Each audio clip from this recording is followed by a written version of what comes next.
is Raleigh.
It tastes like so many things. I think that's the best part about it, is that it's so flavorful. They just have so much taste that I think you're missing in a lot of food that you buy at the grocery store that's sweet or salty, that doesn't have these like delicate, complex, subtle, nutty, bitter, fruity, floral flavors.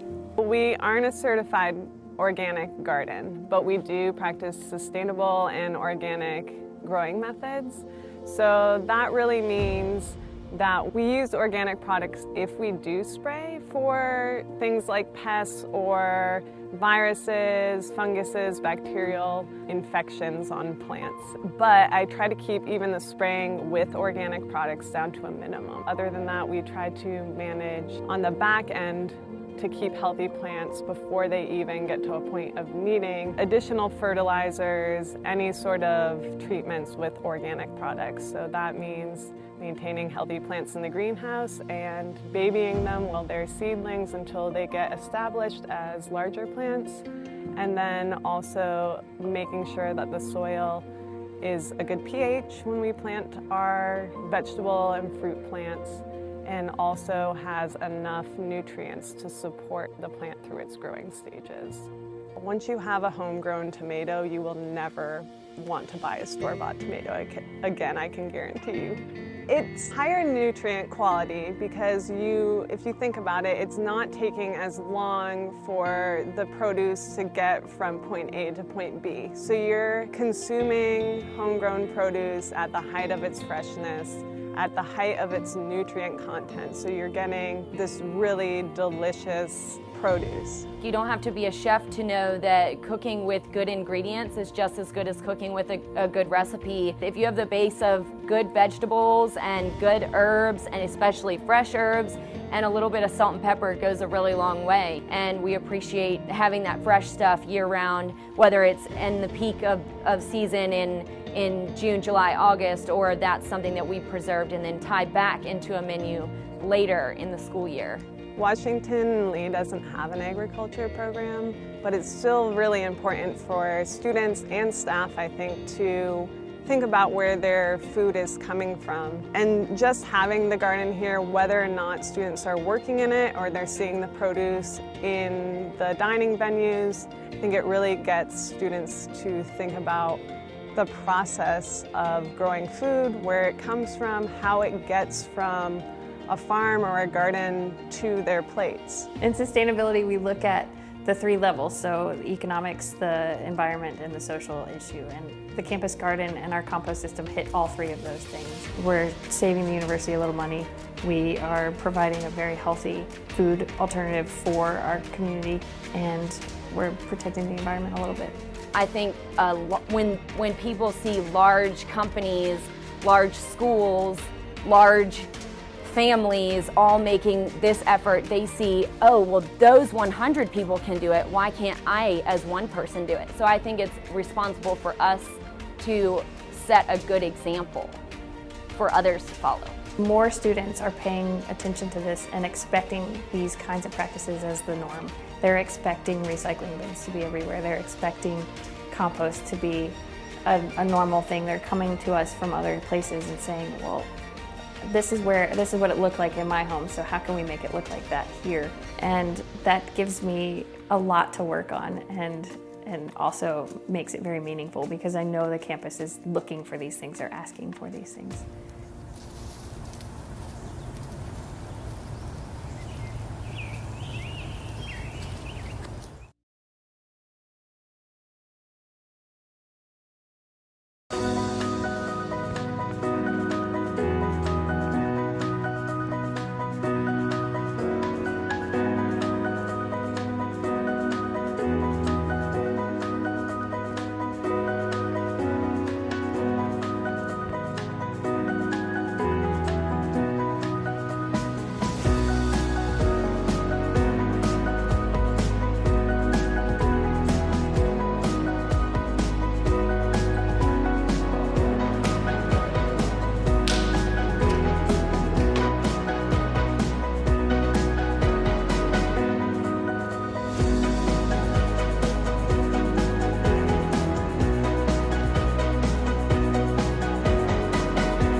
Good afternoon and welcome. Let me just remind you, if you haven't turned your cell phones off or put on vibrate, you might want to remember to do that.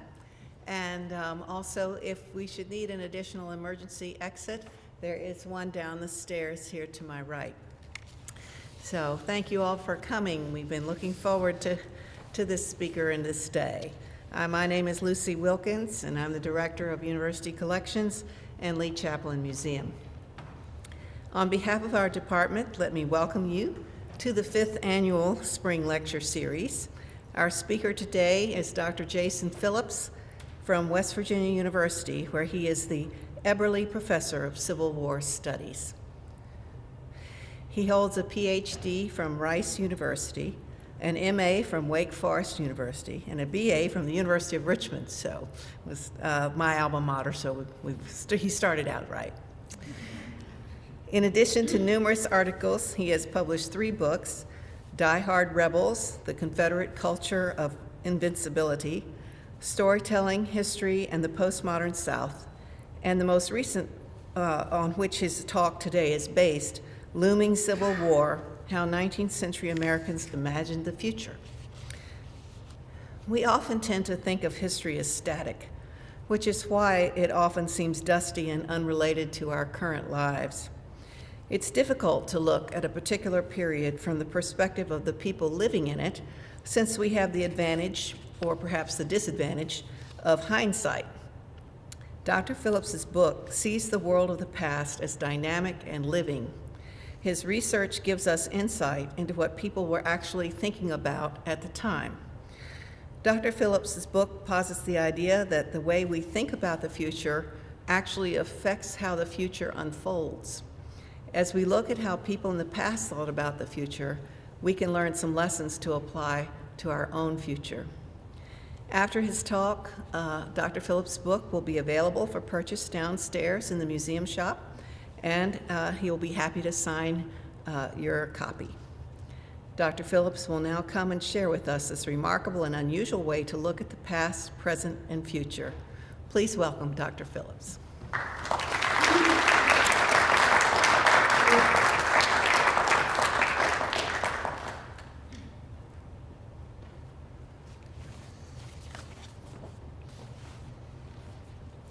Thank you for inviting me to give this lecture. I'm especially grateful for all the help that everyone has given me in arranging my travel and putting together this event.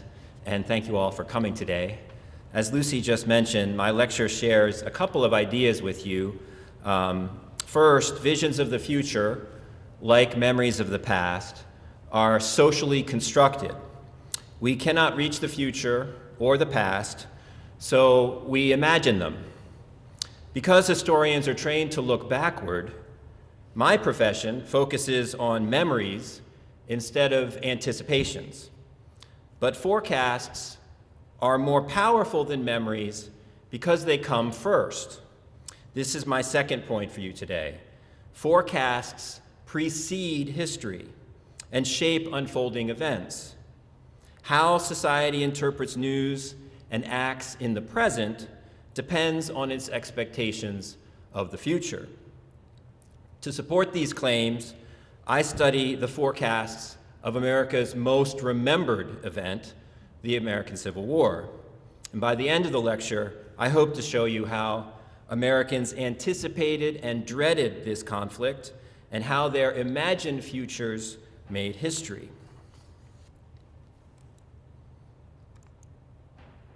Let's see if I can get this to work. Technology. Okay. All right. I'll switch gears. While his comrades in the Richmond Howitzers anticipated battle, Thompson Brown expected to die. Amid the excitement and whirl of preparations, Brown sat down to write his wife goodbye. He tried to express his love for her and asked her to take care of his mother. Looking to the future, he worried, "I hope I died a true Christian." Rumors spread that the enemy was planning a night assault, and the Howitzers had patrol duty from midnight to dawn. When Brown imagined the future, he saw his company ambushed by Northern gunmen. The crack of rifle fire would wake comrades in camp who were ordered to sleep beside their arms. But friends would arrive too late for the howitzers, who would be far away in the dark where the enemy waited for them. Civil War archives preserve similar premonitions, letters penned by men who sensed this one would be their last. But none of them precede Brown's letter, written on November 27th, 1859. Thompson Brown guarded Harper's Ferry from a northern invasion to rescue John Brown from the gallows. As execution day loomed, Virginians tensed for another attack. The colonel of the local militia telegrammed the state pleading for reinforcements. In minutes, electric current transferred his anxiety across the entire state. The excitement pulsed through Richmond that night as the city's militia formed. They were anticipating orders for departure to the scene of action, as one of the men put it. Newspapers reprinted the colonel's call, sending his clamor to towns that were still untouched by telegraph lines. Preparing for the worst, Governor Henry Wise flooded the area with troops. Thousands of soldiers walked the streets and scoured the countryside day and night for weeks. The spectacle attracted gawkers who came to Harper's Ferry and Charlestown to witness history. Business stopped, and people stood in their dooryards, swapping rumors and discussing the future. Nervous citizens noted that so many visitors had swarmed the town that the enemy might already have 1,000 secret agents walking the streets, waiting for the signal to attack. Weeks of tense fears snapped on November 27th when people saw flares in the sky. Southerners, who expected another raid, explained the heavenly signs. Yankee rescuers in the surrounding mountains were coordinating their assault on the town. When mounted pickets stormed into the howitzers' camp to report the blazing rockets, Thompson Brown picked up his pen and wrote his wife. The Civil War would begin with a midnight massacre in Western Virginia, and Thompson Brown expected to be its first casualty. Secessionist Edmund Ruffin wanted to believe those fires signaled the start of the Civil War. I wish that the abolitionists of the North may attempt a rescue, Ruffin confided in his diary on the same night that Thompson Brown expected to die. Whether successful or not, a bloody rescue attempt would trigger disunion and civil war. Ruffin was there, watching rockets rise in the sky, but he knew they were an illusion. He understood the flares were in fact local sparks from nearby chimneys. Something small, insignificant, and low appeared large, portentous, and high, because a dense layer of atmosphere bent rays of light from the sparks to create a superior mirage. This optical illusion refracted light beams and lifted them above their true position. Antebellum Americans called this phenomenon looming, a term dubbed by sailors who often experience the effect at sea, where refraction lifts land and ships into the sky. Superior mirages sparked seafaring legends like the Flying Dutchman. Ruffin first experienced looming years earlier when he thought he spied a large dark island in Chesapeake Bay. Had I not known that no such thing existed, Ruffin recalled, I should have guessed it to be a castle. Truth did not diminish the power of the illusion when someone told Ruffin he was looking at a duck blind. At Harper's Ferry, when atmospheric conditions were right and people's imaginations were stirred, all that was needed to produce panic and dire visions of a looming civil war was a literal spark. Looming offers a metaphor for how 19th century visions of the future formed, spread, and made history. First, some spark, an event or object, captured people's attention. Then, a unique atmosphere elevated and enlarged that spark, making it loom larger than reality. Finally, observers and visionaries focused on it and reported what appeared to be beyond the horizon. A series of sparks portended the Civil War: Bleeding Kansas, the Panic of 1857, Harper's Ferry, Lincoln's election, and secession sparked prophecies of different civil wars. When thoughts of impending wars coalesced, they depicted diverse conflicts depending on visionaries' perspectives. Looking west, Americans envisioned the Civil War as a border war for the frontier that would decide the direction of national ambitions. Looking east, Americans speculated about the Civil War as a class war between competing labor systems that would shape the nation's economic prospects. Looking south, Americans spread rumors of a civil war that would spark racial extermination.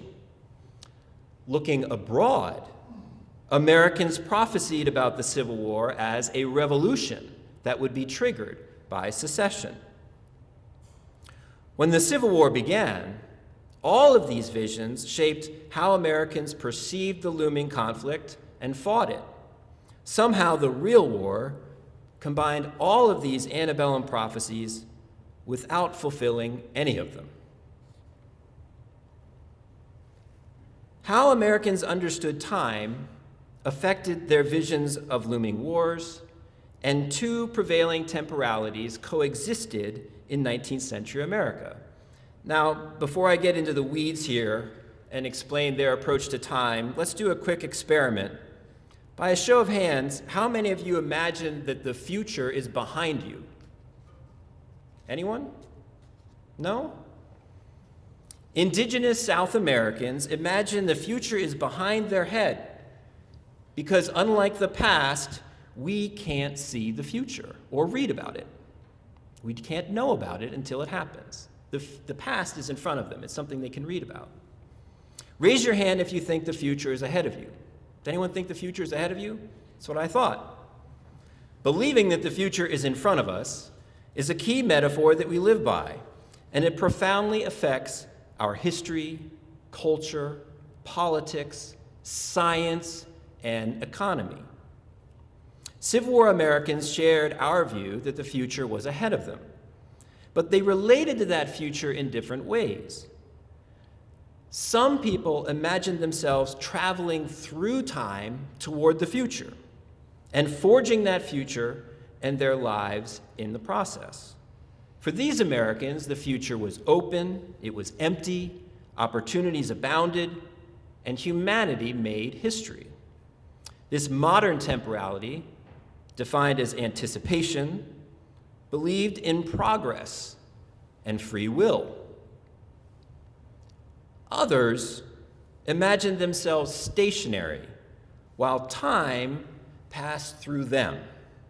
The future remained ahead, but instead of moving toward it, these people waited for the future to arrive day after day.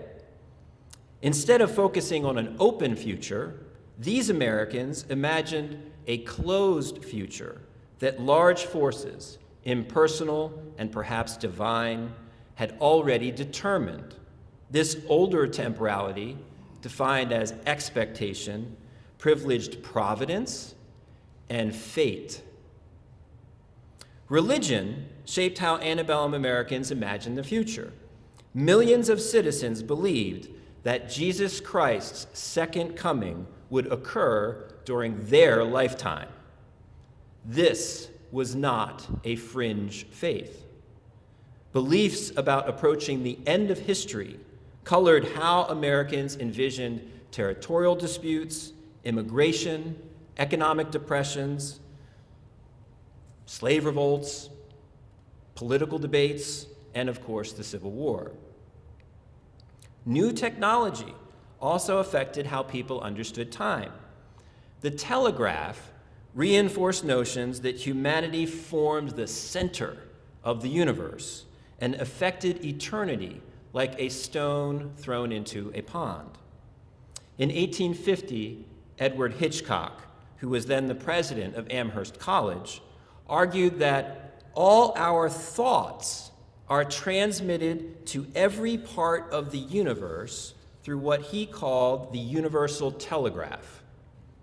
Hitchcock's friend, Theodore Parker, was the first to say that the moral arc of the universe bends toward justice.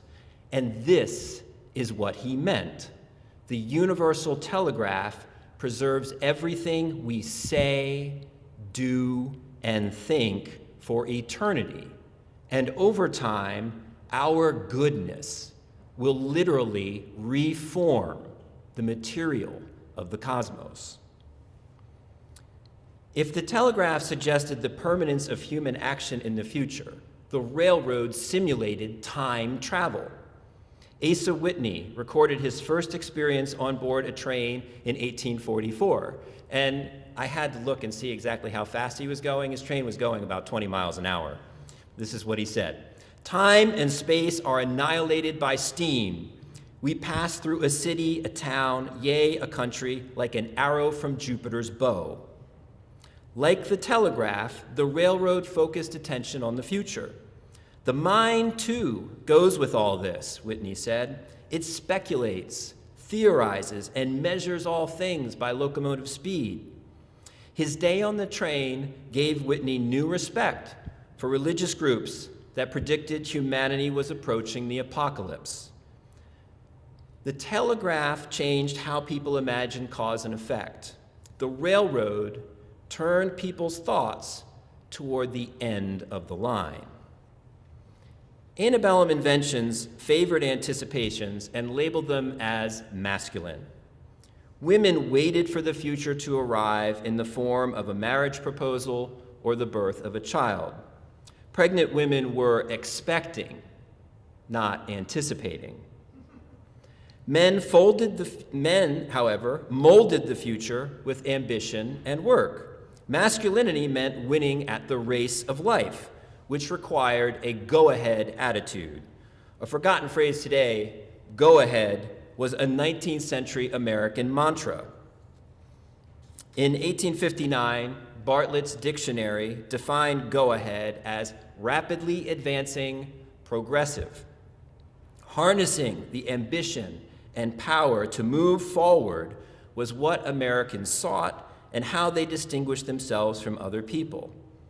All of these changes marked modernity and strengthened faith that a single person or a small group could make history. When anticipations replaced expectations as the dominant temporality, they empowered some groups at the expense of others. Northern reformers, Western boosters, and Southern nationalists captured the temporal outlook of the times by taking matters into their own hands and shaping the future. These temporal changes also increased sectionalism by favoring radicals in both regions. In the North, abolitionists like John Brown, who advocated violence and political involvement, gained credibility over their colleagues who preferred prayer. In the South, immediate secessionists like Edmund Ruffin urged disunion before the federal government attacked slavery and branded everyone who opposed them submissionists. By 1860, social conservatives and political compromisers seemed out of step with the times. This wave of anticipation peaked with Abraham Lincoln's election, Deep South secession, and the war fever that followed Fort Sumter. Ruffin was so confident in secession and Confederate victory that he published a history of the Civil War in 1860. Titled Anticipations of the Future, his book predicted Confederate independence would be the result of Southern bravery, slave loyalty, and the failures of the North's free labor capitalism. When secessionist visions started to materialize in 1860, people convinced themselves that the prospect that loomed on the horizon was real and achievable.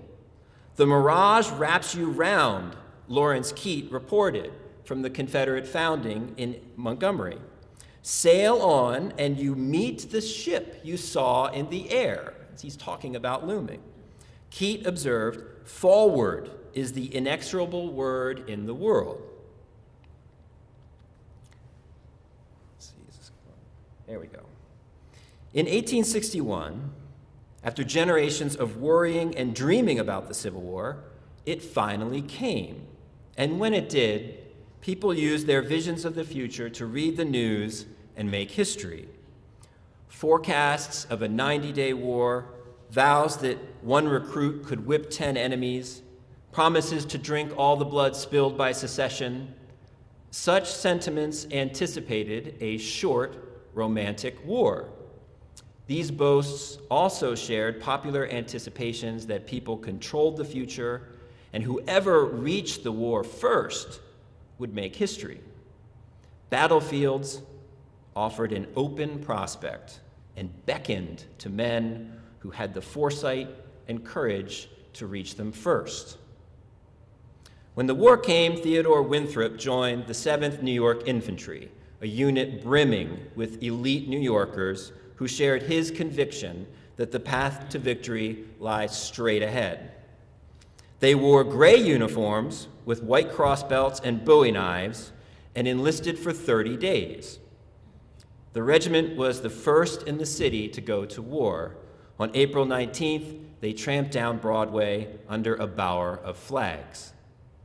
Winthrop and the 7th answered Lincoln's call for 75,000 volunteers. Now, some historians have misinterpreted this call as proof that even Lincoln underestimated the scale of the Civil War. When Lincoln asked for only 75,000 men, he followed the advice of General Winfield Scott, who anticipated that a massive muster would give the government more men than it could handle and provoke the Upper South to secede. Other historians insist that Lincoln's call for 90-day enlistments illustrates his faith in a short war. This, too, is incorrect.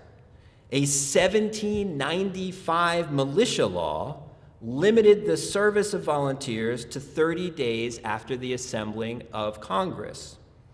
When Lincoln's proclamation called Congress to a special session on July 4th, it thus limited the enlistments to about 90 days.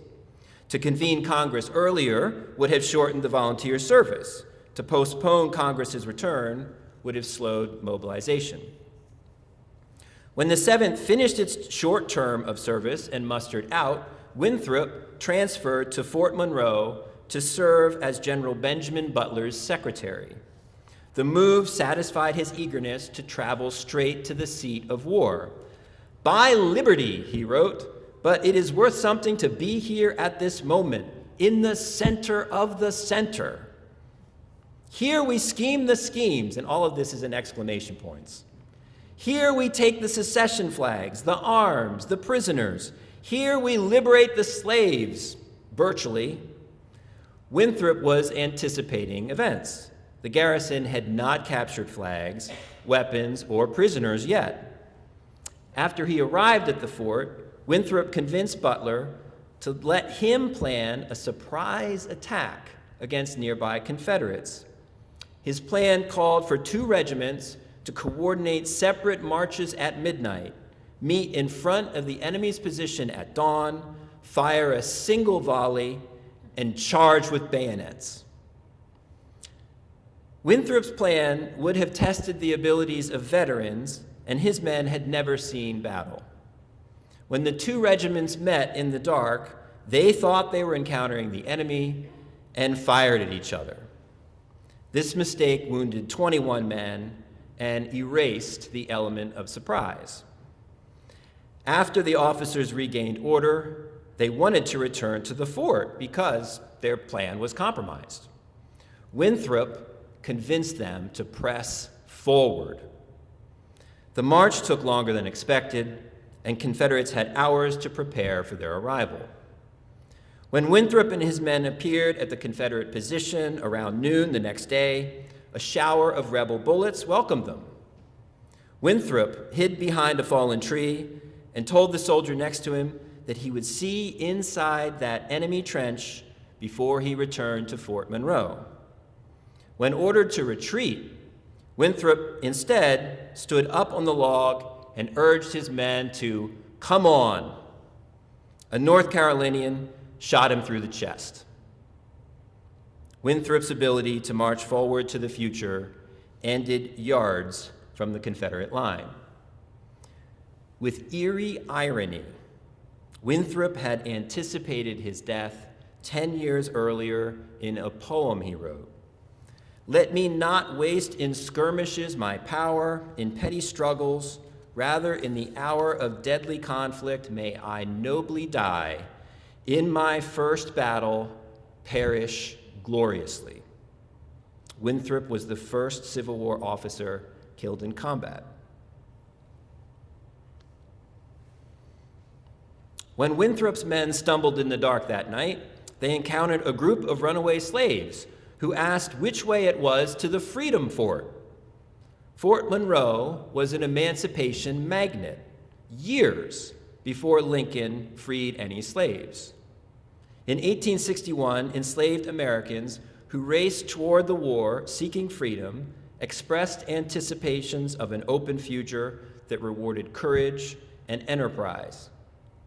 On May 23rd, the day that Edmund Ruffin and other Virginians celebrated their state's official ratification of secession, 3 enslaved men, Frank Baker, Shepard Mallory, and James Townsend, anticipated freedom and grasped it. While white Virginians toasted their entrance into the Confederacy, Baker, Mallory, and Townsend commandeered a boat and rowed 4 miles across the estuary to Fort Monroe. 12,000 Union soldiers garrisoned the old stronghold. Baker, Mallory, and Townsend had worked at Sewell's Point, digging artillery emplacements aimed at the Yankee fort. Their master, Confederate Colonel Charles Mallory, sensed the danger of leaving them within sight of the enemy and told them he planned to take them to North Carolina, where they could work for the Confederacy at a safer distance from the Yankees. All 3 men had families in the area, and moving to another state had no appeal to them. Seeking a better future for themselves across the bay, they had no assurance that Union guards would allow them inside the fort. Rowing toward Union pickets at night, the men risked being shot. Friends and family anxiously waited to see if Baker, Mallory, and Townsend returned. Soldiers asked the runaways if more were coming, and the black men said if they were not sent back, others would understand that they were among friends, and more would come the next day. Scores of slaves followed. Such is the mysterious spiritual telegraph which runs through the slave population, a soldier observed. Proclaim an edict of emancipation in the hearing of a single slave on the Potomac, and in a few days it will be known by his brethren on the Gulf. Harry Jarvis heard the news and seized the chance to escape his master, who was known as the meanest man on the eastern shore. Conditions on the plantation deteriorated after the war came. The day his owner shot at him, Jarvis reckoned it was time to leave. Hunted by patrols and dogs for 3 weeks, Jarvis relied on friends for news and food while he hid in the woods. When his master posted men along the shoreline to catch him if he tried to escape to Fort Monroe, Jarvis waited until his master's birthday. I knew they'd all be drinking and carousing night and day, and all the servants be kept home, so I took the opportunity to slip down to the shore in the night, got a canoe and a sail, and started for Fort Monroe. Out on the water, a storm raged over his little boat, but Jarvis was not afraid. It was death behind me, and I didn't know what was ahead. I just asked the Lord to take care of me, and by, the wind went down to a good, steady breeze straight for Old Point. Jarvis arrived at Fort Monroe the next morning and told General Butler he wanted to enlist. Butler said it was not a black man's war. Jarvis predicted it would be a black man's war before they got through. While Butler envisioned a short romantic war for the Union, Jarvis anticipated a long, destructive war that would require black soldiers and kill slavery in the process. Not content to labor for the federal government in exchange for food and shelter, Jarvis wanted a uniform and pay. The future could not arrive fast enough for him. When he saw a fugitive slave at Fort Monroe return to his master, Jarvis decided it was time to move on. He hired on a ship going to Cuba, and then on another one going to Africa, and he was gone for 2 years. When he returned in 1863, his prophecy was fulfilled. The Union Army was enlisting African Americans, and Jarvis joined one of the first black regiments. When black Southerners like Jarvis raced to Union lines, they revealed something that most Americans had not realized about the looming war. The future would unfold where fugitive slaves met federal authorities, not simply where Union soldiers fought Confederate troops. Thousands of Americans shared Jarvis's vision of a long, destructive war. On April 11th, 1861, this is the eve of the conflict, the day before the firing on Fort Sumter, Arthur Carpenter wished for a long, terrible struggle to restore the Republic's virtues. I believe that a war of 5 or 10 years would be a great thing, he said. It would purge our nation of some of its filth and deadheads, and then we should be ready to commence anew.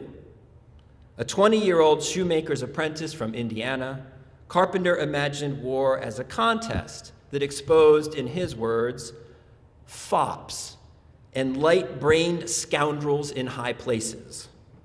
And it would replace them with natural leaders, men, of course, like himself. South Carolinian Jesse Reed agreed. Big men seem willing to drink all the blood that will be spilled by this war, he noted, and I think they will have to be as big as they feel before they do so. Politicians will not be able to take the whole battle, he said, the whole bottle of blood. It's gross. He said, time will show. In Ohio, James Garfield, future president, echoed Reed's predictions. He could see no possible end to the war. There can be no doubt that we are now entering upon a terrible and bloody war. Garfield was prepared to sacrifice 1 million lives for the Union. When the war acquired its own momentum and killed hundreds of thousands, it undercut American confidence that individuals made history by anticipating events and fashioning the future. The destructive indecision of military campaigns challenged people's faith in progress. Facing uncertainty, some Americans hoped that God crafted the war and would provide a meaningful ending to it. Others doubted that the Almighty was responsible for such carnage and waste. For doubters, the war defied all linear narratives towards civilization or the millennium. Whatever fate awaited America, people sensed that the war's outcome would arrive in its own time and on its own terms. Instead of anticipating a glorious war that would revitalize the nation, thousands expected a ruinous conflict that would spin out of control. When Fort Sumter fell, college student Andrew McCullum wrote, "There can be no doubt that the most destructive and bloody war has been inaugurated at Charleston." He predicted every citizen coming under the militia law will eventually have to go. Women from across the nation expressed dreadful predictions about the war's destruction and duration. Dante never saw more clearly the tortures of the damned than I have the possibilities of the future. Grace Elmore wrote that.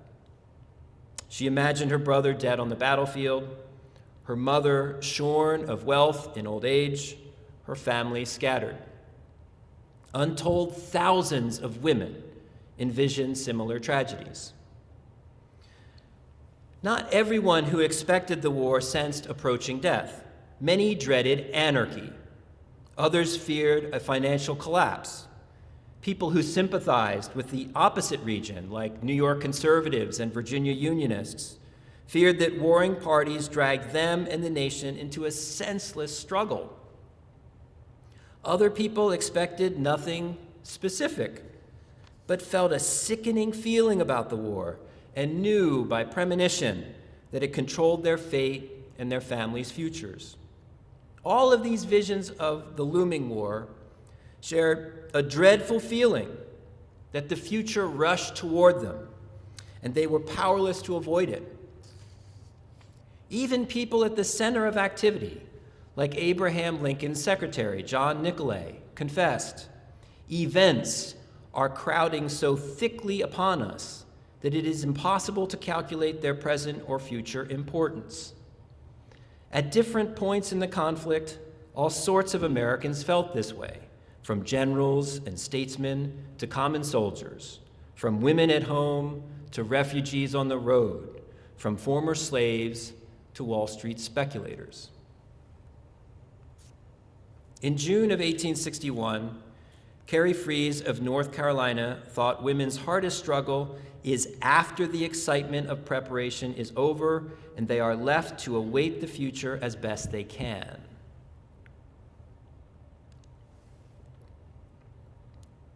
Fries sewed uniforms for departing volunteers, but after the men left, she said, "The loneliness is really painful. You can form no idea of it." The day her brother and uncle left for war, Kate Stone sensed the weary days of watching and waiting that stretched before us. Stone understood that volunteers could anticipate the future, march toward it, and buoy their spirits with new scenery, excitement, and the satisfaction of performing duties. The war compelled women who stayed behind to expect the future. Fate would come when either their men returned or news of their deaths arrived.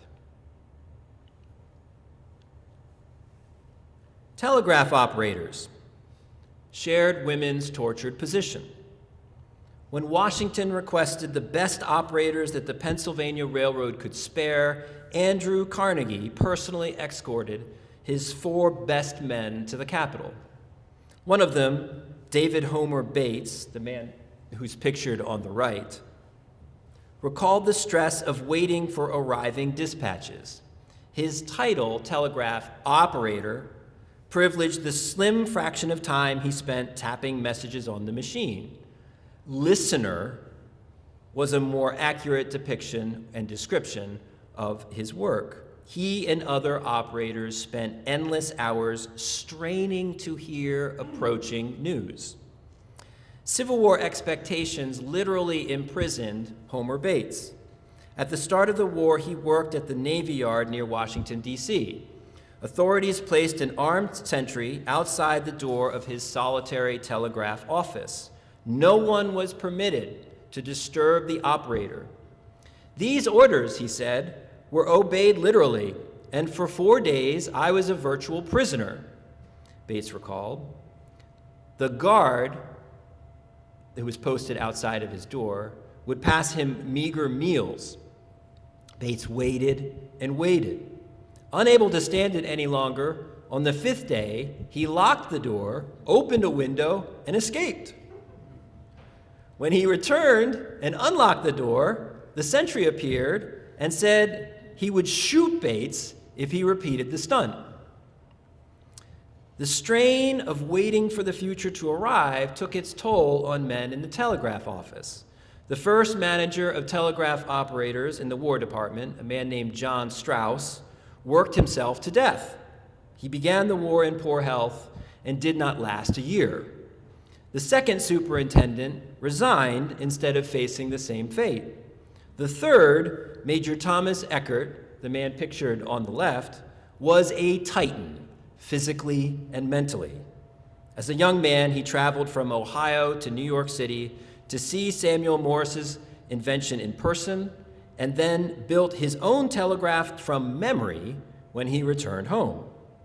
When a War Department clerk bought cheap iron pokers, Eckert proved their inferiority by breaking them over his flexed forearm. Only men like Eckert survived as telegraph operators. Bursts of sound interrupted tense expectations when a telegram arrived over the wire.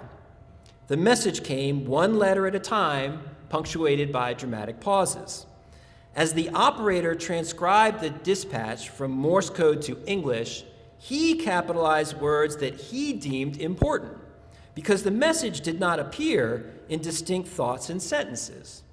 Instead of unfolding in order with syntax, the message arrived as a matrix of words with 5, 6, or even 7 columns and lines. These blocks of text included blind words, extra text basically intended to confuse enemy interceptors. There was also a key word in every message that revealed the order and direction in which the matrix should be rewritten.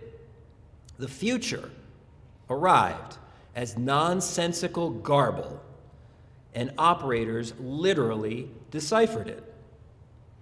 Even decoded messages contained uncertainty.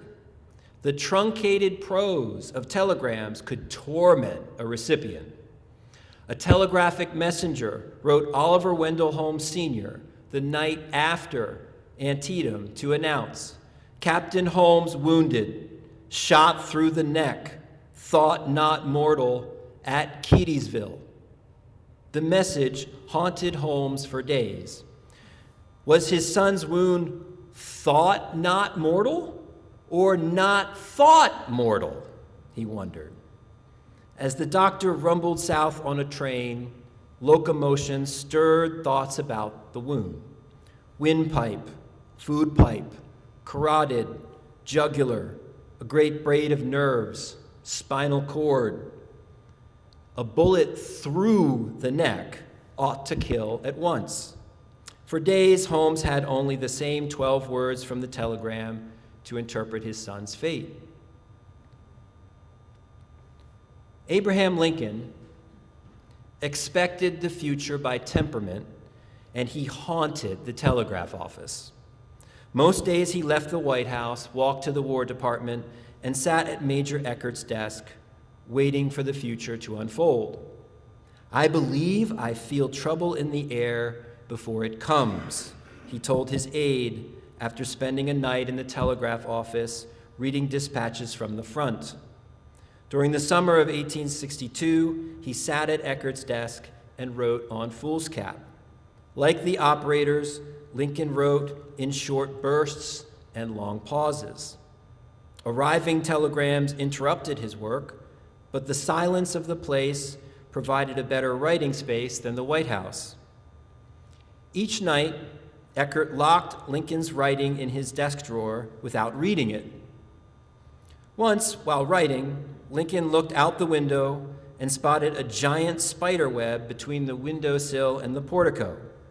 Eckert joked that the operators called the colony of spiders Major Eckert's lieutenants and assured Lincoln that they would report soon.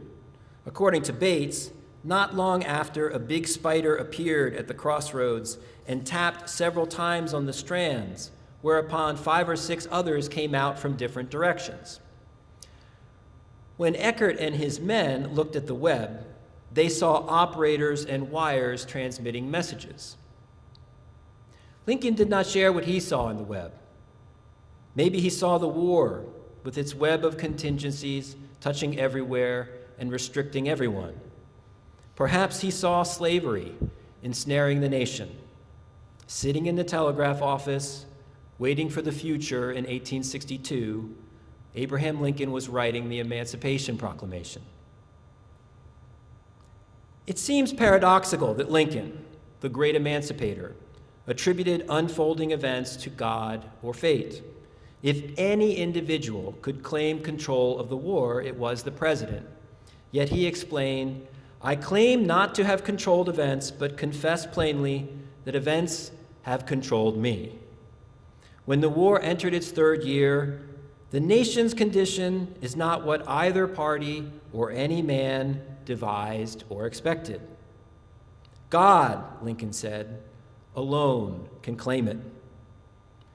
Because he lived with expectancy, sensing how the future approached him like waves reaching a shore, Lincoln focused on external forces, invisible elements that affected people and made history. After the Civil War, Americans forgot. They forgot how they expected it. The broad antebellum horizons with its diverse predictions shrank in hindsight. Society replaced its complex visions of looming border wars, economic clashes, racial strife, revolutions, and apocalypse with a simple myth that claimed no one knew the war would be long and bloody. After the fact, Americans convinced themselves that everyone looked forward to a lark. According to this short war myth, the war would be a brief, bracing adventure that invigorated the nation. Before bloodshed, thousands of people did anticipate a romantic war, but thousands of other people expected the worst. The short war myth overshadowed the dread that women felt. It ignored the dire warnings of conservatives and bordermen who sensed the approaching destruction. It erased the hopes of millions of African Americans who prayed for a cataclysm to kill slavery. For many reasons, people's post-war memories differed from their antebellum forecasts of the conflict. The trauma, power, and duration of the war changed the world and how people viewed it. Understanding and expressing those changes must have been difficult for survivors. I cannot believe I am the same person that was ever so lighthearted and hopeful in the future, wrote a widow in 1865. By focusing on the most mistaken prediction of 1861, people admitted they did not know the future as well as they thought. Centering on the war's enthusiastic anticipators also privileged the perspectives of hundreds of thousands of volunteers. The short war myth honored the heroism of recruits who marched to war as boys in 1861 and returned home as men in 1865 if they came home at all. The Civil War, because of the short war myth, became a coming-of-age story about the people who fought it and the nation that endured it. Beyond expressing the war's chasm between antebellum and post-war life, the short war myth appealed to Americans because it reconciled the North and South. Neither side could be blamed for causing the war if everyone misread its portents. No one bore responsibility for its death and destruction if all expected a short, bloodless party. Evidence abounds that antebellum Americans imagined wars that exceeded the Civil War in power and duration. People expected Armageddon, forecasted racial extinctions, predicted revolutions bloodier than the French, and even wished for a long, destructive war to purge America of sin. The short war myth also prevails because of its seductive narrative. It ensures the deep poetic structure of Civil War history. Ken Burns introduced the short war myth to millions of Americans in his wonderful documentary film. Bruce Catton used the short war myth to great effect in his popular centennial history of the war. This may or may not have been the end of Americans' golden age, Catton wrote, but it was at least the final haunted moment of its age of innocence. For African Americans, the Civil War ended an age of wickedness, not innocence. Instead of anticipating a party when the war began, slaves expected an answer to their prayers. Recalling his life enslaved to the Brent family in Richmond, Thomas Johnson remembered anxiety, rumors, and biblical readings rippling through the black community as antebellum events unfolded. Despite learning to spell and write in secret, Johnson thought the door to freedom seemed as much closed as ever in the 1850s. A large map of the United States hung in his master's dining room. While cleaning the room, Johnson would study the names of every city along the rail line from Richmond to Boston. Often I wondered whether I would ever see these cities where all were free. Freedom finally arrived when the Union Army entered Richmond on April 3rd, 1865. That scene of years ago comes up vividly before me at this moment, Johnson wrote, at the turn of the century. Men and women wept and praised God. Black people danced in the streets, played instruments, climbed trees, yelled at the top of their lungs, and gave impromptu speeches to gathering crowds. The long night of affliction in the house of our bondage had passed, Johnson wrote. That deeply desired and hoped for and prayed for time had come. When Johnson remembered the Civil War, he explained its origins as a divine reckoning. The innocent blood of murdered men and women and children had cried unto God from the ground, and he, in his own time, which is always the right time and best time, and in his own way, which is the very best way, answered that cry. Johnson told people he was born 3 times. In 1834 as a thing, mere chattel. In 1857 as a Christian. And in 1865 as a free man. People are not responsible for their own births. Johnson did not take credit for the events that defined his life. God and the future had blessed him. Thank you.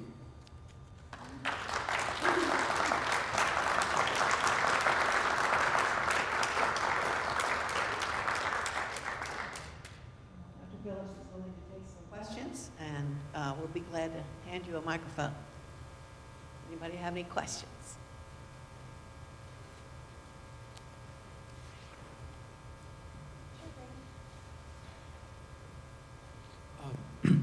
Yes, it's a sort of a question of historiography, I guess. It seems that the historical view of the Civil War in the last 20 or 30 years has become more focused on the suffering and less on the strategies and battles. Is that correct, and how would you describe that shift? So there is what historians have called the dark turn in Civil War historiography of the past 20 years or so that has focused more on the suffering on the home front and the war front. And I would suspect that, yes, that is the case. There are still plenty of historians who write and study military strategy and tactics. But I would suspect, if I were to put my finger on it, that our long-enduring wars in the Middle East and the number of disabled veterans coming home has kind of raised our awareness of sort of the darker side and the long-term costs of warfare, yes. Thank you for your question.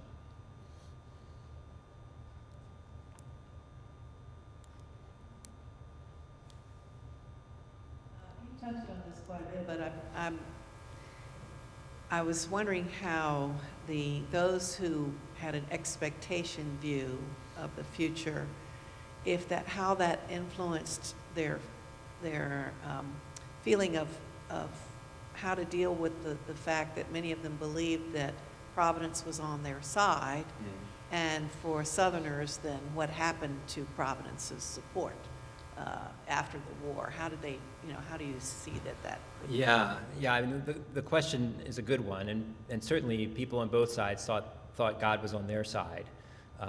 And for Southerners who were committed to the cause, the Southerners I wrote about in my first book, Die Hard Rebels, had a very hard time reconciling their religious beliefs with what they read in the newspaper after Lee's surrender and then the end of the war.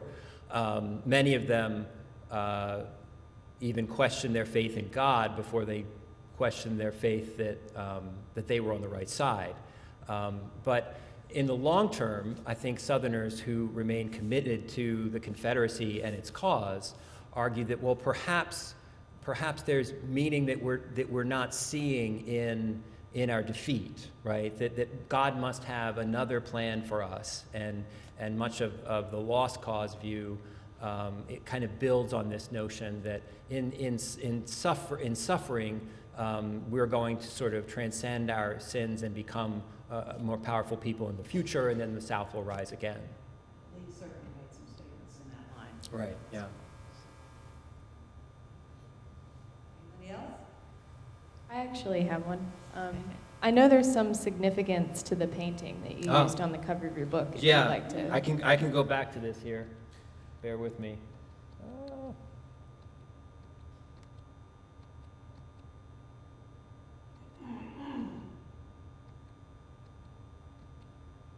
One more. There. Yeah, so this is a painting by Edwin Church from 1861. This is not the entire painting. They zoomed in a little bit for the design of the cover, but it's called Our Banner in the Sky.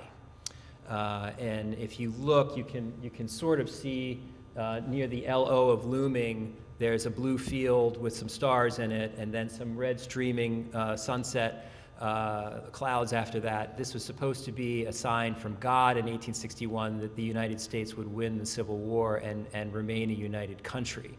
It was a very popular painting. When I learned about this painting a number of years ago when I started on this project, I thought, I've got to find a way to get this painting into the book, and Oxford did a great job of designing the cover with it.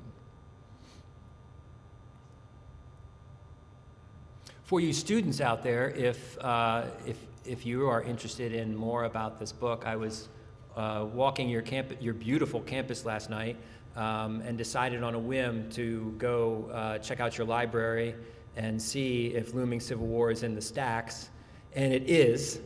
It is available for you to check out. Call number E169.1. So you can be the first to grab a free copy and literally check it out on your own. Any other questions? Thank you all for coming. And Dr. Phillips will be downstairs until about 20 till. If you would like to buy his book, or if you just want to talk to him some more one-on-one. Thanks. Thank you.